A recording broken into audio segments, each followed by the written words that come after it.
Dave knew this cave system better than anyone, so they were sure he would know when to lead them out safely. Unfortunately, they had no idea just how much water was coming their way. Oh my goodness, dude, this is like giving me Morag had returned to anxiety. the cave entrance a final time at 9 o'clock.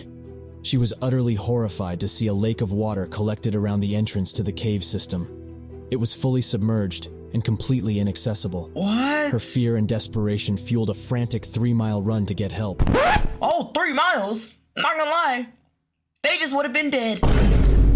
The men were moving back up the far marathon passage. Though the water level had risen, they had no choice but to get back to a higher chamber as quickly as possible. This extreme distance in such a confining chamber was likely panic-inducing with such a heavy stream of water coming at them. All their experience told them to move calmly but efficiently to get through this I intimidating would have been reality. panicking. Sure, Get they me would out of emerge on the here! other side in a higher chamber. Young Michael and experienced Jeff were the first two to squeeze through the tight starting section of the return. A body could barely fit through portions of this passage. The cavers had to literally squeeze themselves past the rock and pull themselves forward with just their arm strength. Their rubber boots would be towing along the sides to help leverage forward as fast as possible. This time, the water would be coming right at their faces instead of following behind. Jeff Boireau was familiar with the ebb and flow of water in Mossdale.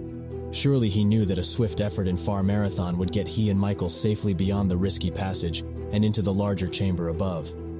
The other 4 men would have been gathering their gear and preparing for their own entrance into Far Marathon. Now the water flow was becoming more alarming. Dave Adamson was confident that he knew where to wait out the flash flood from the storm. These experienced cavers began their push, with all haste in mind. Jeff Look and at Michael this. began struggling with the flood of water they were facing in the tight passage. It rose above their hands and then their shoulders. They tried to find the highest crack in the passage to lift their faces as the water rushed into the tunnel. Oh my goodness. Michael would have asked Jeff what to do, where to go. The amount of water flooding into the narrow passage was only increasing with no safe place to escape.